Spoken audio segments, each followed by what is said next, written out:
Hello and welcome to Enchantment of Eternity's review for Birthright Parts 1 and 2, which are episodes 16 and 17 of Season 6 of Star Trek The Next Generation. This video is a part of a series of videos where I review episodes of Star Trek The Next Generation, one episode at a time. In this video, I cover the two-part episode, Birthright Parts 1 and 2.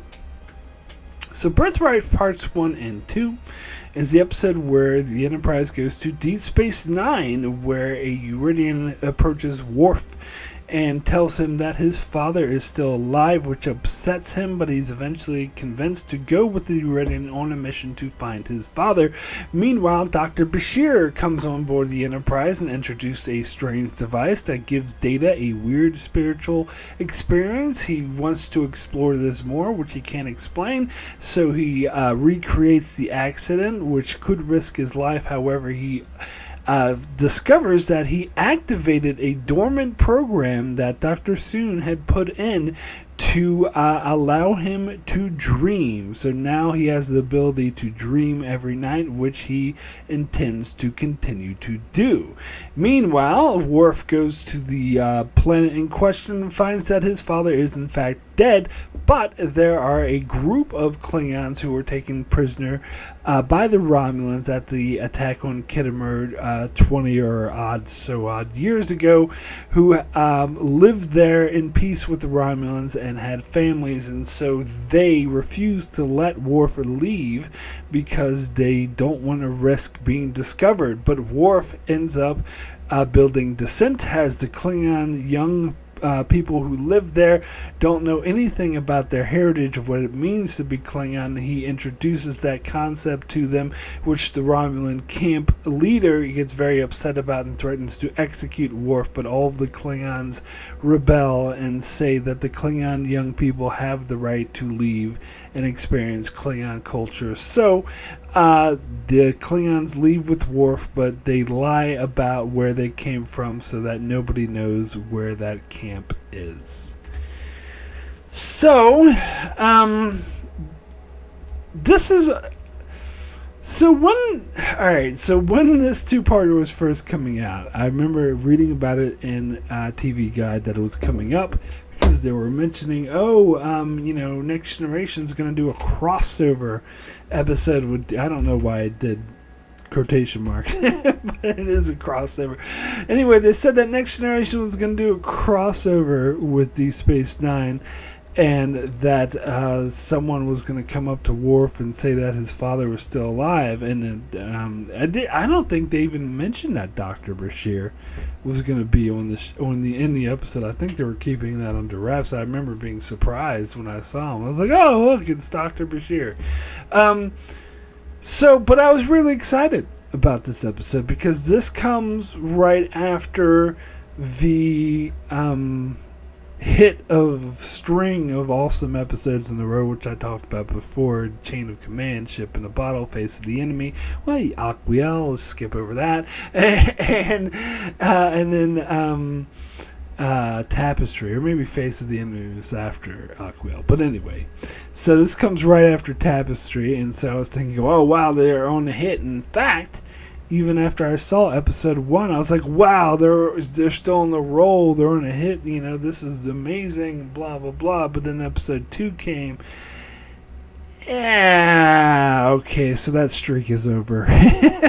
And then episode 2 retroactively makes episode 1 worse as well. So I thought episode 1 was great until I saw episode 2. So here's the thing.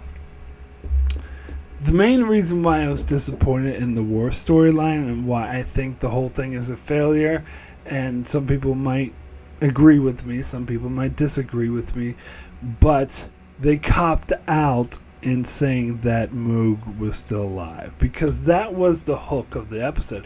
Because we heard Worf's father's name mentioned so many times throughout the show, especially back in Sins of the Father, where the whole episode was basically about him. We always hear Worf say, "Worf, son of Mogh," and he says Mogh a lot, and it will be mentioned a lot even going further. And so when they say Mogh is alive, I'm like, oh shit, I actually might get to meet him. They did this before, the same sort of thing with Dr. Soon, because in the episode Data Lore, they mentioned Dr. Soon as Data's creator, but said, oh, he died all these years ago. But then in Brothers, we actually see, no, he's actually still alive. And so that, to me, that would have blew my mind. Like, holy shit, because I thought he was dead the whole time, and I thought we'd never get to see him. So the fact that we may actually get to meet Worf's father, and so they introduced that concept when I first read about it in TV Guide. I'm like, oh my god, this is gonna be fucking amazing.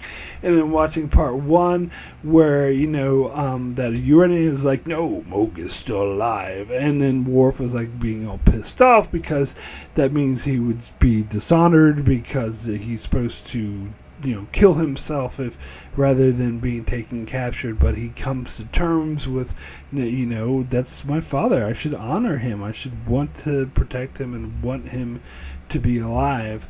And he, changed his mind and thought, yeah, I love him, and I'm going to definitely go and look for him. If he's still alive, I want to know about it.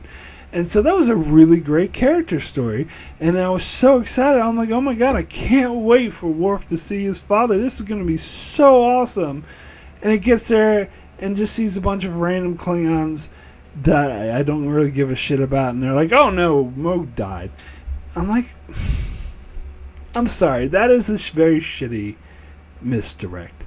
That is like, why the fuck would I care about these other Klingons who are just happen to be from Khitomer? And there's one guy who's like a friend of the family from Worf, which, by the way, I believe the actor who played him was the guy who played he worked at the Yankees. He played George Costanza's immediate boss on Seinfeld. Steinbeck was the head boss, but he had an immediate supervisor, which is this dude, and I didn't realize he played a Klingon. That was actually kind of funny, and I didn't really notice it because he's so different as a Klingon. But anyway, I don't give a shit about him. I don't give a shit about these other Klingons, and so I was so bored and disappointed in episode 2, and I was like, why do I care about any of this shit going on? You fucking baited and switched me. Now, here's the thing. For those of you who are thinking, well, no, I agree they should have kept Mogh dead, and it would have been a bit ridiculous to bring him back. It would be similar to, it would be repetitive because they already did the same thing with Dr. Soon, and we should, we were on the assumption he was dead the whole time, so don't bring him back. And here's the thing. I do not disagree with you. I wouldn't say I disagree with you specifically. However, what I would say, if you're not going to bring Mogh back, don't fucking pretend like you are. I think the whole thing is, if you're going to set it up like, oh, Mogh's still alive, then he better fucking be alive. If you don't want to bring him back, then don't do that goddamn storyline. It's that simple. Don't fucking fake us out and be like, oh, everything you thought you knew was wrong. He's actually alive. And then he gets there and like, nah, psych. Everything you knew was actually right. He's dead. We're just fucking with you. That's bullshit. That is bad storytelling, and it's frustrating. And I immediately zoned out during part 2 because I didn't give a shit about these other fucking Klingons. Now, I'll get back to part 2 later, but let me first focus more on part 1, because I talked about how part 1 is good. Now, the Worf stuff, like I said, it was a good character story for him coming to terms, like him getting upset and breaking a table and Counselor Troy having to talk to him. Like, that was a good scene. He, like, yelled at that one ensign, like, you ought to do better! And Riker's, like, tries to tell him something, he just snaps at him, like, and that's cool. And, you know, he breaks the table, and Deanna Troy's like, yeah, I don't need empathic powers to see that something's bothering you. And then the journey he goes through, and I love how they tie it into Data's story, and how when Data tells Worf about his vision that he had of his father, that Worf was like, it's your father, and it's like, is starting to realize, like, he's starting to talk more about himself. It's like, you must go and find him. And Data's like, but I'm not looking for my father. And Worf's like, oh no, I mean, whatever. Because he was through talking to Data, he realized he'd come. And I think that's really good storytelling.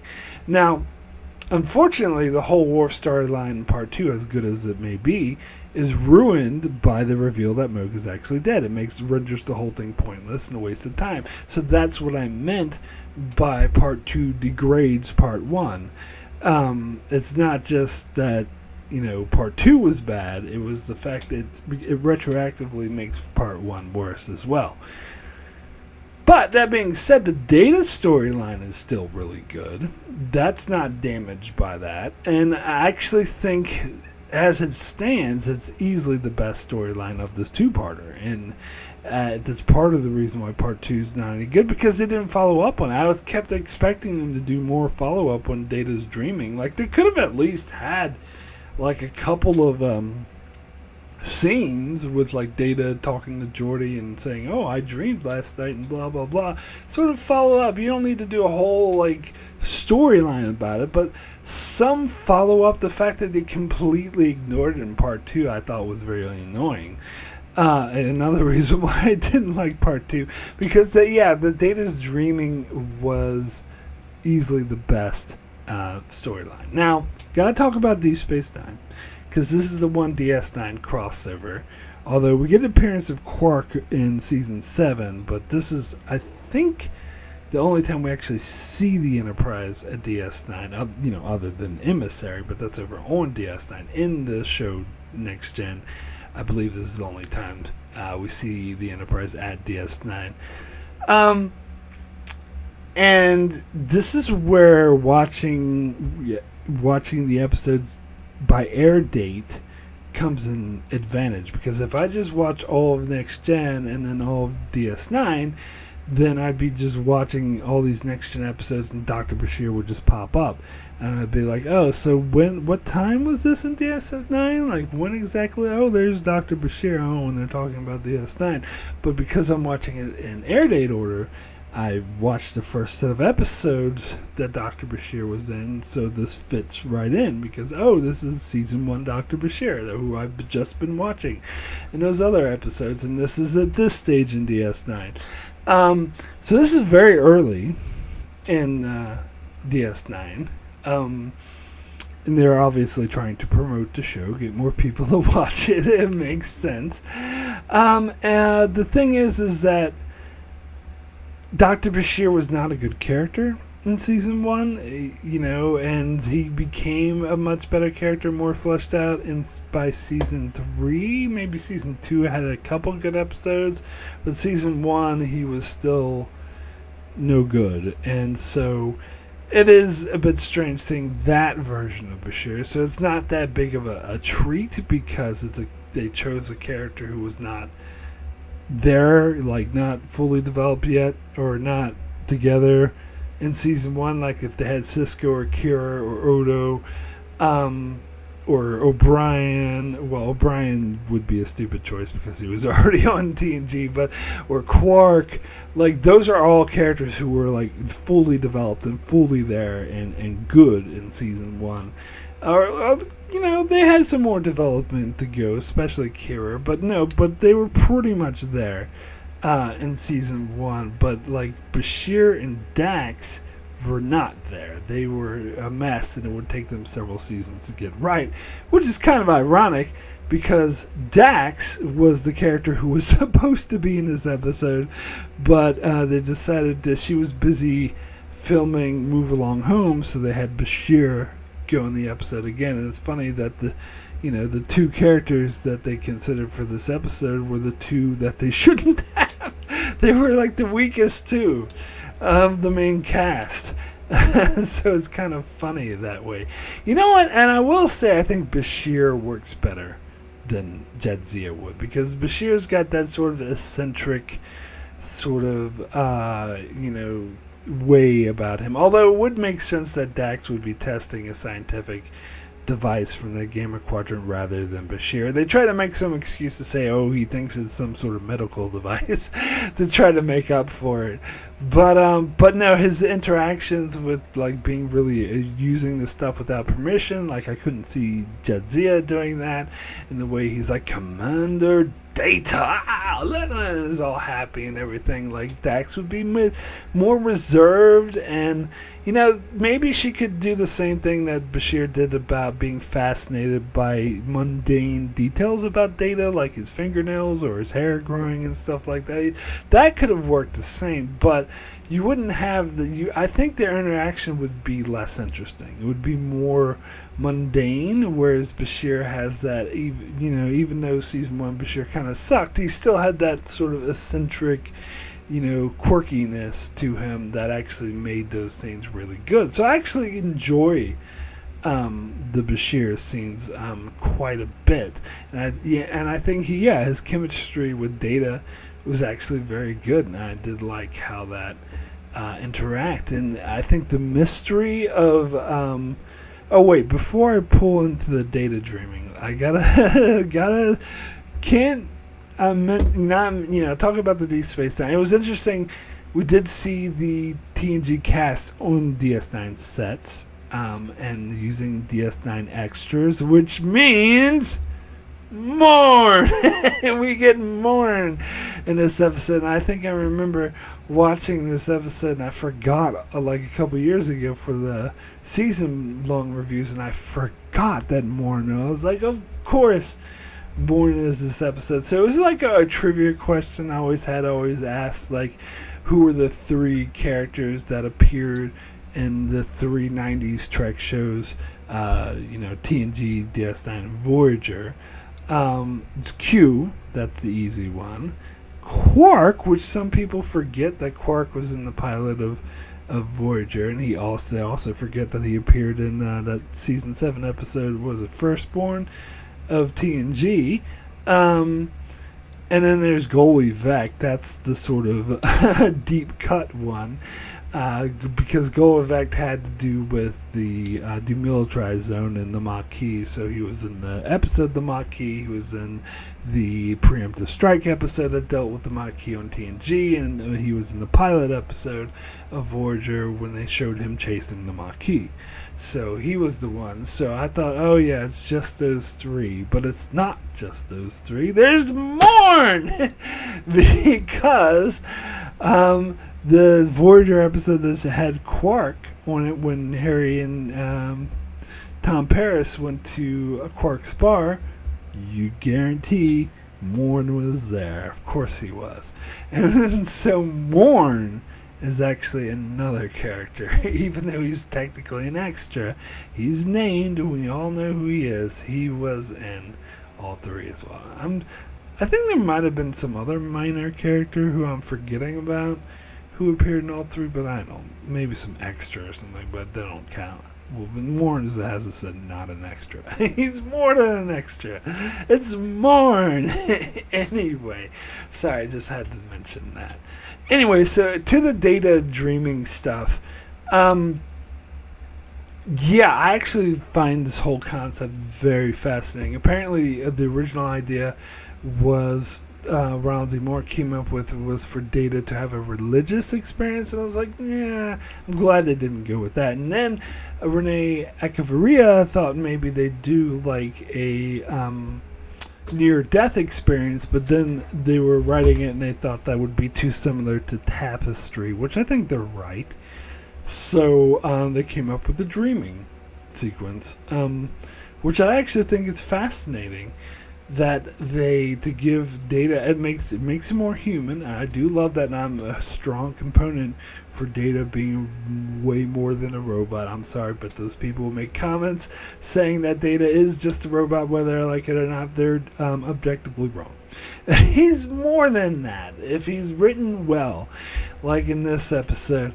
And I love this dreaming thing. Now it I believe only comes up in one more episode, which is in season 7, but I already reviewed it.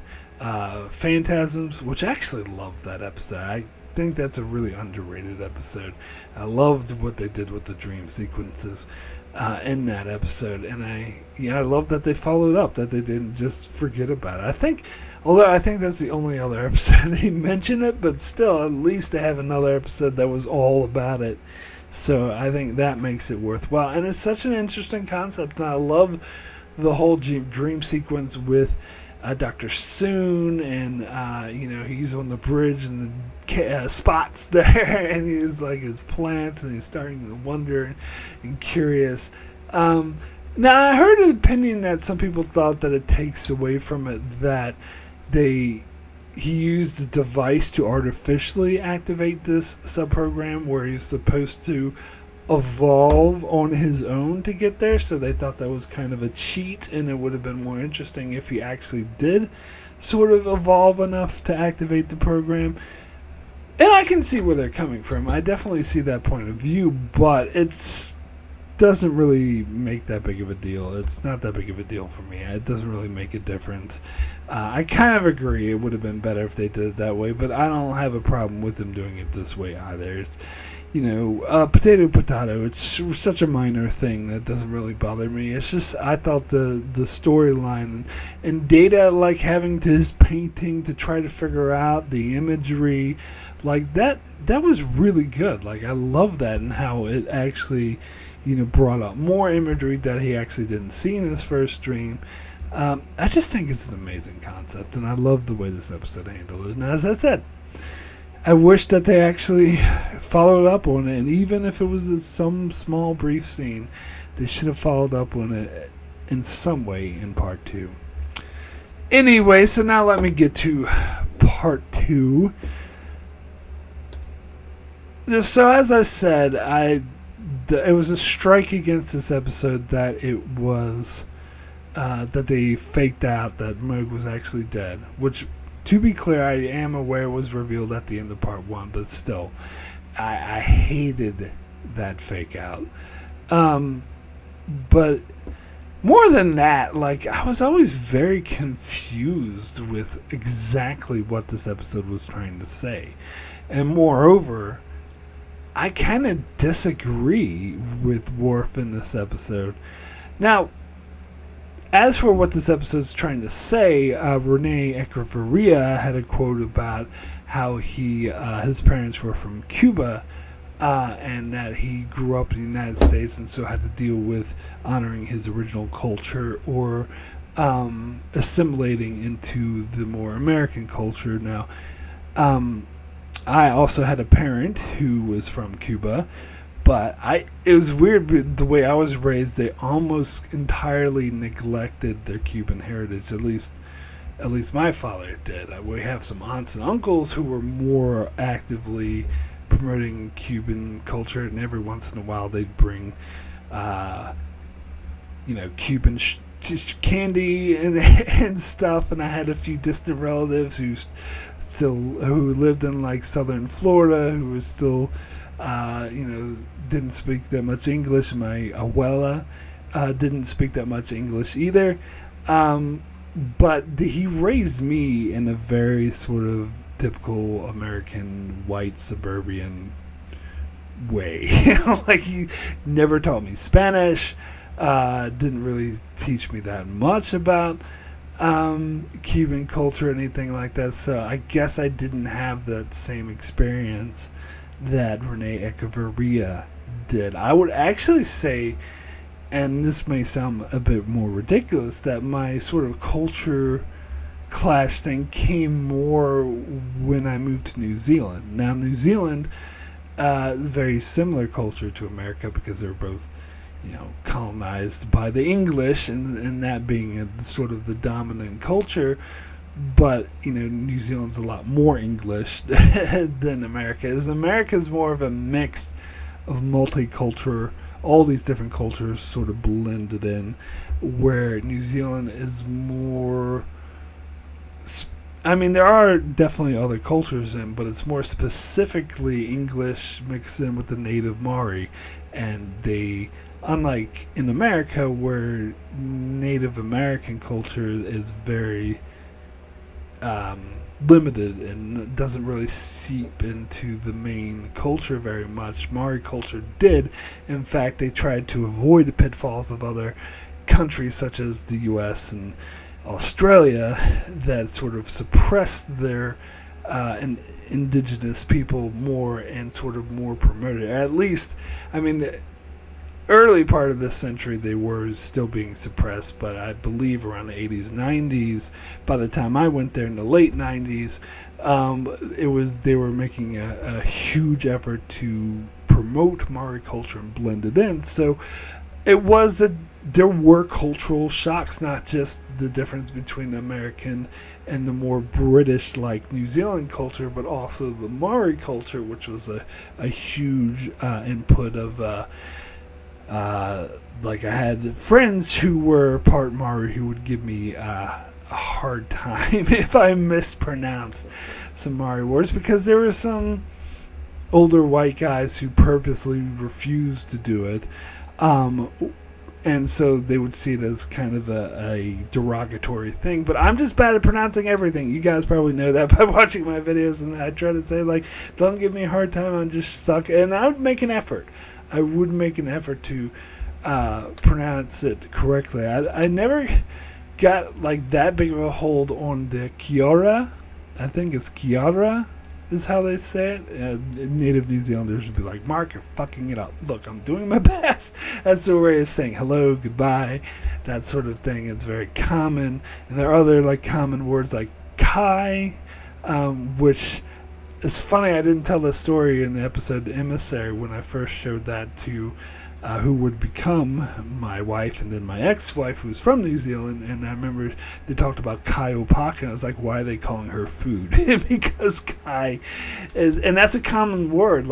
All families would be like, oh, would you like some kai? It's just common vernacular over there. So stuff like that. So that to me was more the culture blend of the blending my American culture with the New Zealand culture, rather than growing up I never had that blend. So I kept thinking when Worf was teaching the Klingons of their warrior culture, I kept thinking that does compare a lot to Maori, their warrior culture, and how a lot of people who are more assimilated into the English culture have to be reminded of their origins and their backgrounds. And you can go to certain towns that are more sort of embrace Maori culture, and the language almost died, and they brought it back and actually speak it in certain towns, and yeah, so it reminded me a lot of that, of the importance of building culture. And so I do see, and I think this actually would relate very much to the Maori culture in New Zealand, or at least I really see that as a strong connection. But so I can see that's where they were going with it in this episode. But couple things bother me about this. I'm not bothered by the fact that Worf is teaching them what it means to be Klingon. As I said, that does relate to my experience in New Zealand culture. But what bothers me is the fact that Worf is acting like he's the Klingonest Klingon that ever Klingoned, and he never once mentioned that he was brought up on Earth by human parents. And they never mention that in this episode. Because it's true that, and this has been a consistent character trait for Worf, that because he was brought up on Earth by human parents, he went out of his way to embrace Klingon culture and study it, and go out of his way to embrace Klingon culture and act like a Klingon. And that results in some ways of him actually being more Klingon than the actual Klingons who were brought up on Kronos, because they kind of take honor for granted and aren't really that honorable, where Worf takes to heart all the lessons of his culture. But the problem is that they never bring that up in this episode, and they never make it relevant. Plus, I think the episode kind of contradicts itself, because at the end of part one, at the start of part two, Worf talks about how he would want to see his father alive and that he would embrace him and honor him. And the other Klingon was like, if my son came here and find me, I hope he'd be Klingon enough to kill me. So yeah, he was saying that you're not Klingon enough for me. My son would be way more Klingon than you, and you're not that Klingon. And then for the rest of the episode, Worf is like, oh, you forgot what it's like to be Klingon, and I'm the Klingon, this Klingon, and let me teach all the other kids how to be Klingon. That kind of contradicts itself, and they never even bring up, at the end of the episode, that he's from Starfleet. At the end, that he's in Starfleet. He's in Starfleet. At the end of the episode, he brings the Klingons on board the Enterprise, and he might be like, what, so you lied to us? You're fucking human. You live with the humans. You were brought up by humans. You work with humans. What the fuck? You told us we were Klingons. They never bring that up, and I find that weird. I just find that bizarre. In this episode, it almost feels like they're ignoring the fact that Worf was in Starfleet and brought up by humans. It seems like they completely ignore that and act like he's a Klingon, or lives on Kronos and works in the Klingon military, and he doesn't. And I just find that bizarre. In fact, he could have related to the other Klingon, the younger Klingons. I mean, yes, I went to something similar because I was brought up on Earth by humans, and I had to discover what it was like to be a Klingon. So let me show you as well. Let me teach you. Let me show you what you've forgotten. That would have made all the sense in the world. I don't understand why they didn't do that. I just don't get that. That doesn't make any sense. Now, that's the first thing. The second thing is, so I kind of disagree with the way he treats his interactions with the Romulan. Because the Romulan, has a point, is we've created a peaceful situation with the Klingons and Romulans, and we live in peace, and there's no place in the galaxy where that's the case. It's actually a good point. Now, granted, there's part of it is that they were brought there against their will. Actually, but they weren't brought there against their will, because they actually asked to be brought there because they didn't want to go home because they would be dishonored, and they don't want to dishonor their families. So they asked to be put on some planet, and this Romulan volunteered to go there. Now, why he has Romulan guards with disruptors, that part didn't really match it up.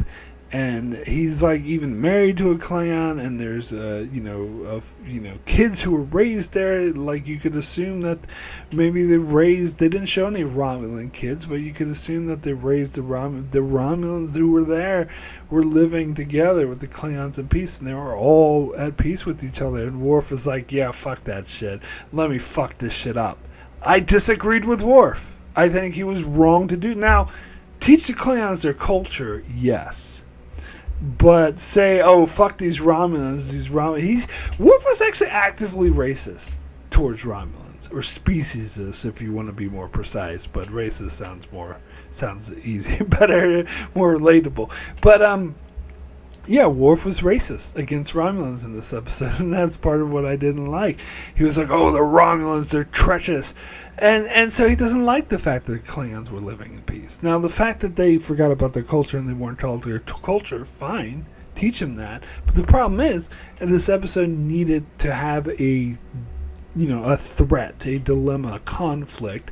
And so they had to artificially make the Romulan super pissed off and opposed to the Klingons learning about their culture, to the point where he was willing to execute Worf just because he was teaching the young young Klingons about their culture. That was stupid. I'm sorry, that came off as major plot contrivance that didn't make any sense. It was just there to create tension and be like, oh, this.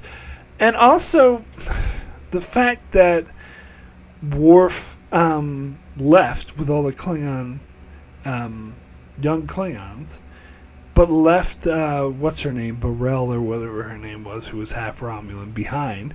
So he just fucked up her life. He just took away all of her peers, all of her friends, and being like, oh yeah, I'm going to steal them all away, so you're going to be trapped on this planet with a bunch of old people and Romulans, and you're not going to learn. And she seemed interested in learning about Klingon culture, and at the end she's like, no, there's no place for me out there. I have to stay here.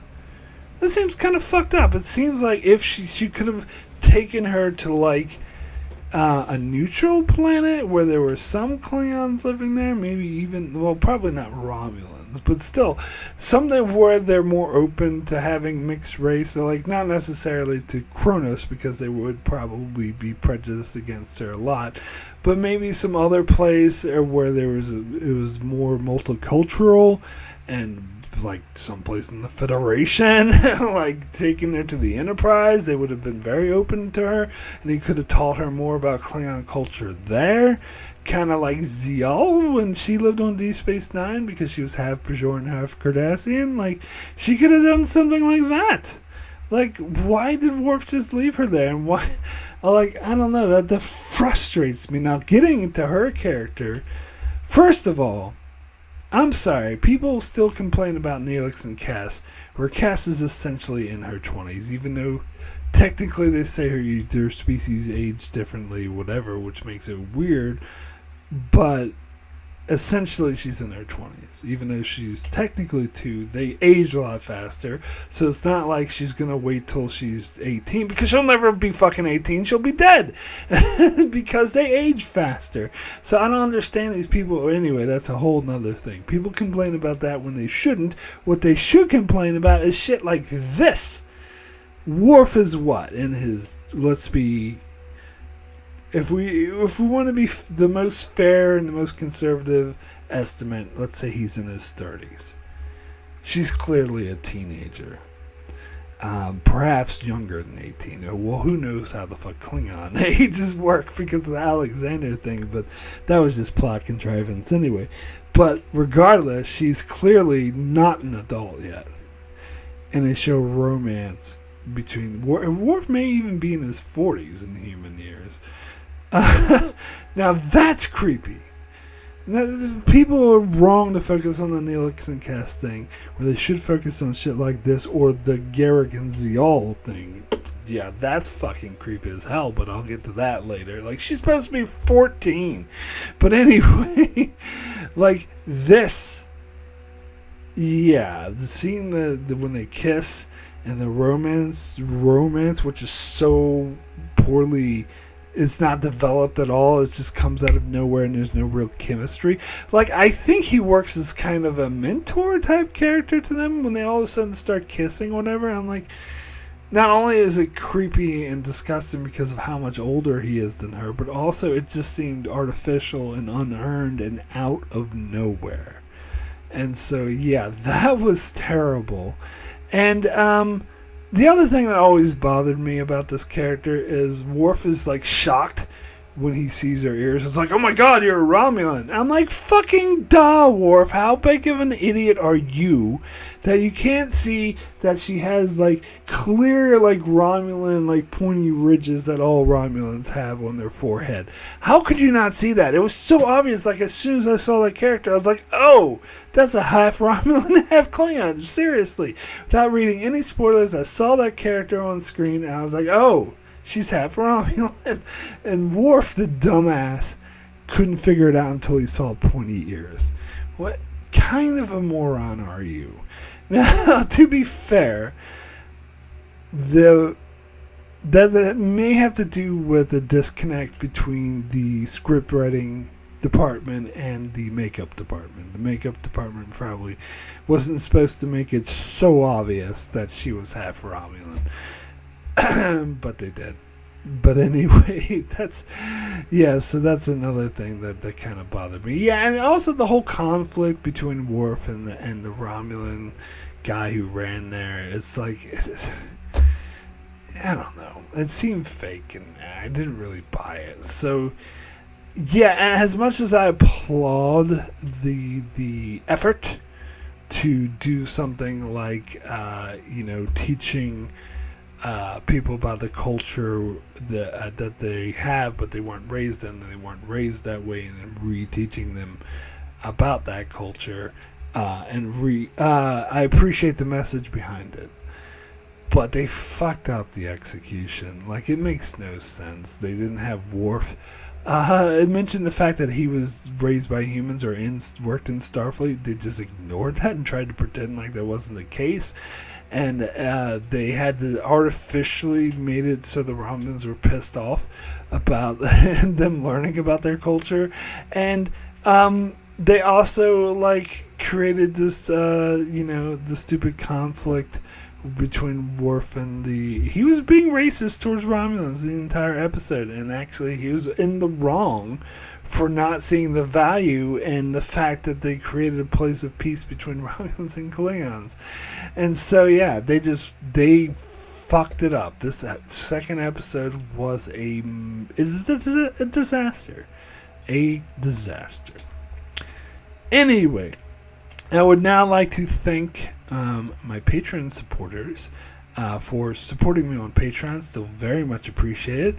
I would like to give a big special thanks to my newest Garrick level supporter, Antarius. Thank you so much for all the support you've given and upping your level to the Garrick level. Thank you so much for that. And also a big special thanks to Brandon Nilhouse. Thank you so much for all the support you've given throughout the years. And I'd also like to give a shout out to Greg Marley, Francisco Chuck Hooks, Kyrie091, Anthony D. Benedictus, Ricky, Manny Jester, Joel Lavals, Alessandro Migalicio, Norman Buchwald, Stephen Kennedy, Britton Berg, and Allison Fordyce. Thank you also very much for your support. So, you got a few Patreon comments on this episode. First comment is from Stephen Kennedy, who says, the first part of Birthright I liked, so my rating is 8 out of 10. Oh boy, what the hell happened with part 2?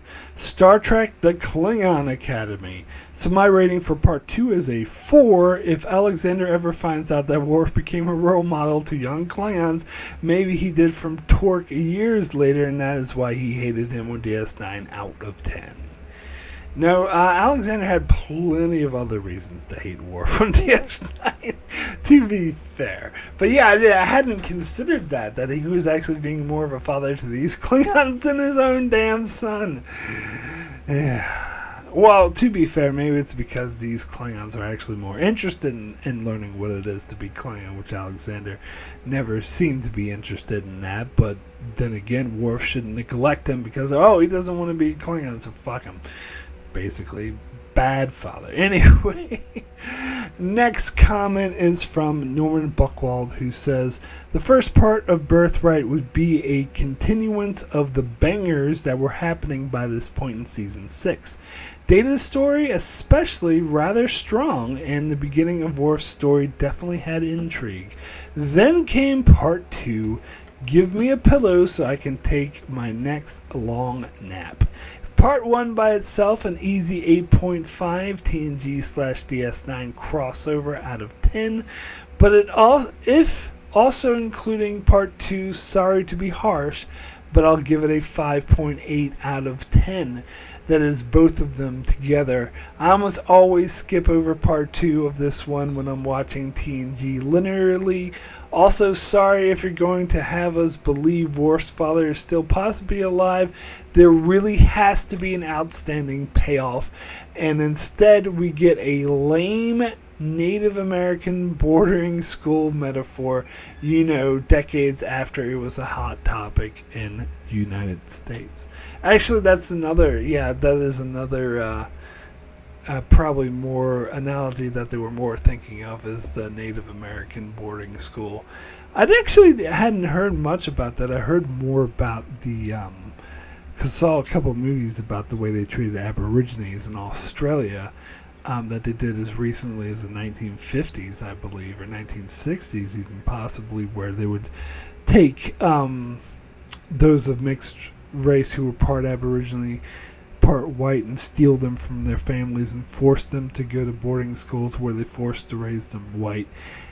I don't think that this really applies.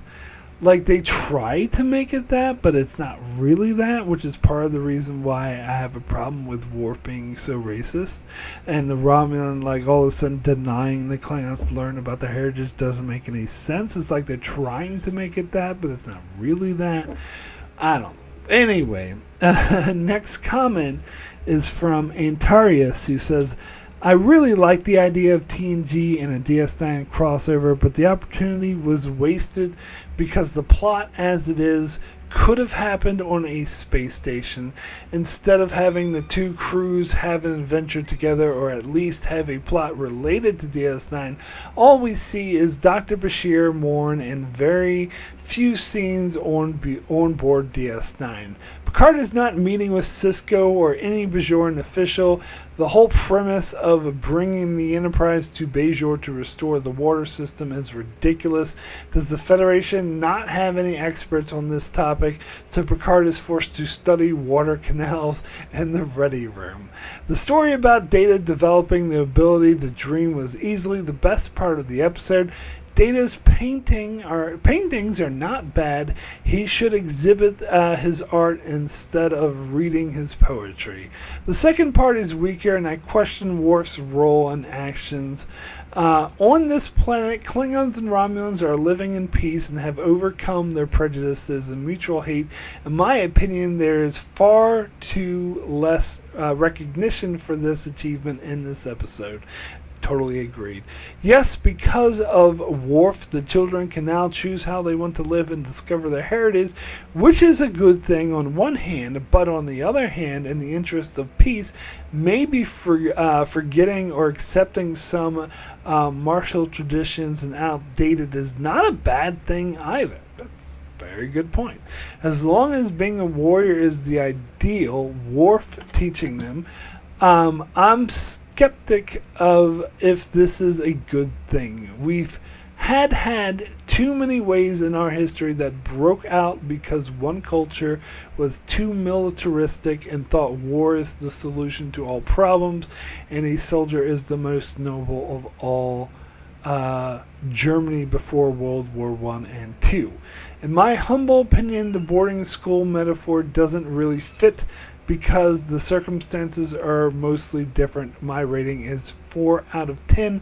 Without the Data storyline, it would be a 2 out of 3, or 2 or 3 out of 10.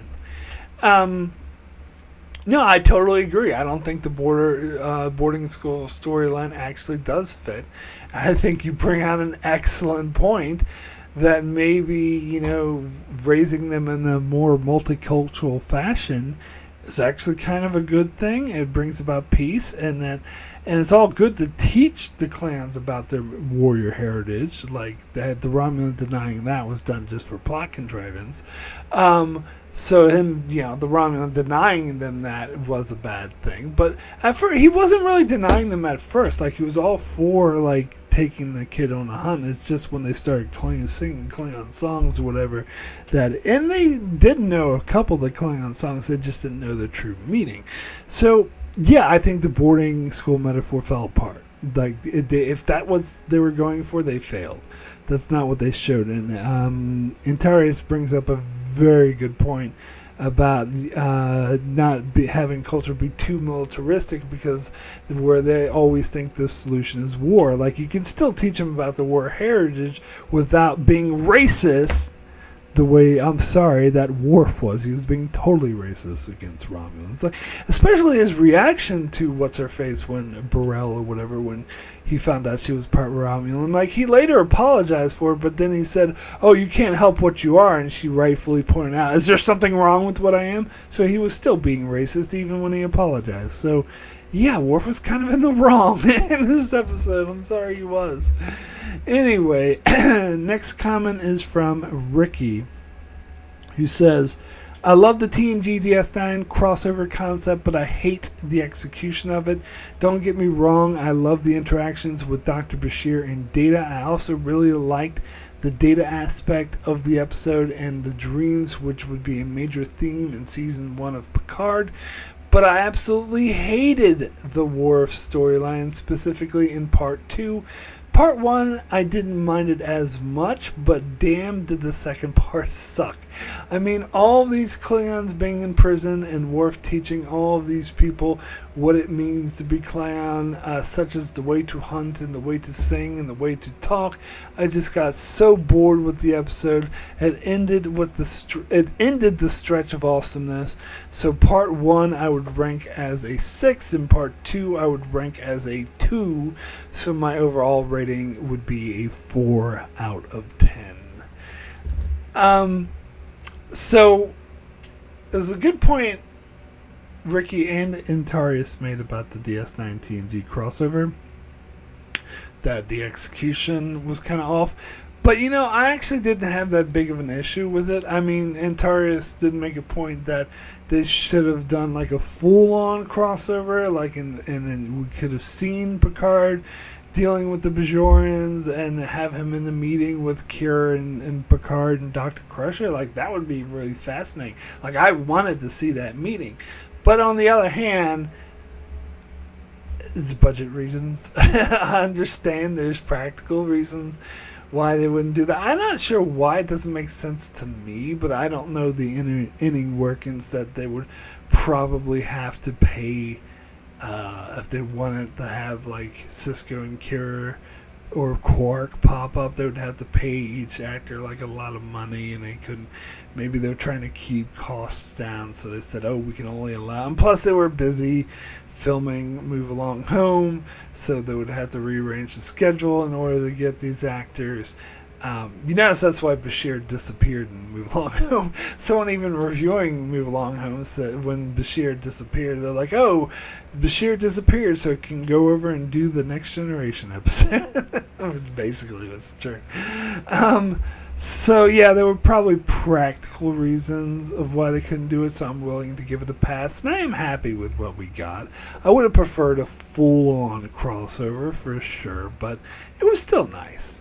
And there's definitely a theme I noticed with all the Patreon comments, is that they really agree with me that Part 2 dropped the ball and was not very good, and that Part 1 was way better.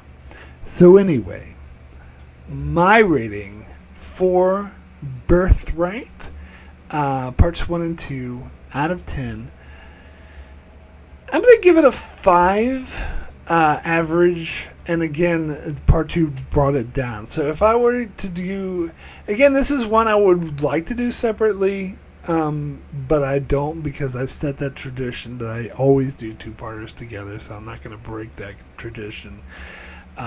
This and Time Zero and Descent are all examples of Part 1 being far superior to Part 2.